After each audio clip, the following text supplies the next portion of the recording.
২ বছর পেরিয়েছে রাজধানীর বেইলি রোডের গ্রিন কোজি কটেজের সেই ভয়াল রাতের। ২০২৪ সালের ২৯ ফেব্রুয়ারি আগুনে ঝরে যায় ৪৬ প্রাণ। সেই ঘটনার তদন্ত শেষ হয়নি, অভিযুক্তরা জামিনে।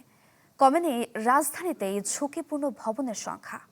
এখনও ক্ষতচিহ্ন নিয়ে দাঁড়িয়ে ভবনটি দেখে আটকে ওঠেন এ পথে চলাচলকারী অনেকেই। সুলতান মাহমুদ আরিফের রিপোর্ট।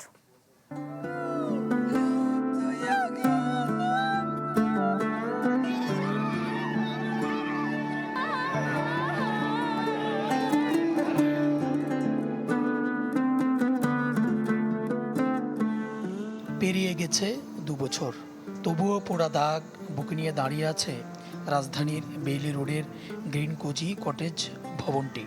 ২০২৪ সালের ২৯ ফেব্রুয়ারি এক ভয়াবহ অগ্নিকাণ্ডে নারী ও শিশুসহ ৪৬ জনের প্রাণহানির সে রাত এখনও যেন থমকে আছে এই দেয়াল জুড়ে।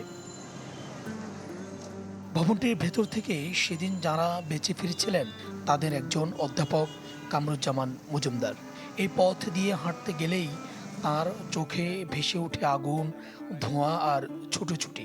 ২ বছর পরও ভবনটি নিয়ে রাষ্ট্রের উদাসীনতায় আক্ষেপ আছে তার। এই কঙ্কালসার বিল্ডিংটি এখনও মূর্তিমান আতঙ্ক হয়ে এই জায়গাতে রয়ে গেছে।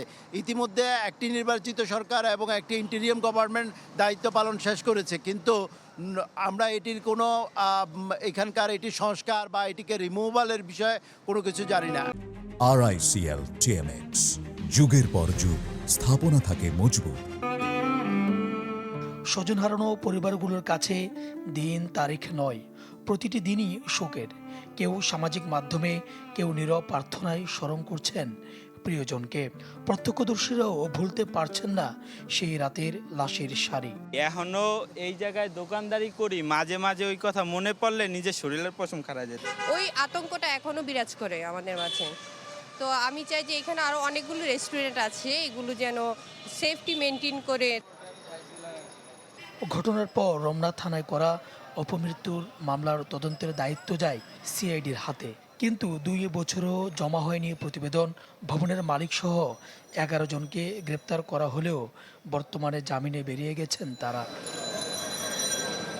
বেইলি রোডের বহুতল ভবনের রেস্তোরাঁ থেকে সূত্রপাত হওয়া এই ভয়াবহ অগ্নিকাণ্ডের পরও কমেনি ঝুঁকিপূর্ণ ভবনের সংখ্যা।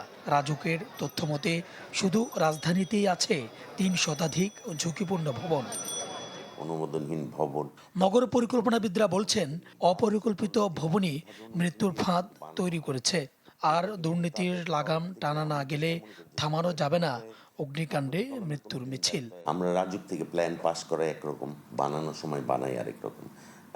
এরকম অনেক বিল্ডিং আছে, আমি একদম আঙুল দিয়ে দেখাতে পারি, কিন্তু সেটা বলবো না। হয়তো দেখা যাবে 2টো সিঁড়ি ডিজাইন করেছে, বানানো হয়েছে একটা। আইনগত ব্যত্যয় থাকে, ত্রুটি থাকে, সেই জায়গার থেকে যে দায়ী ব্যক্তিদের এই আইনের আওতায় আনা, সেগুলো করা অবশ্যই উচিত।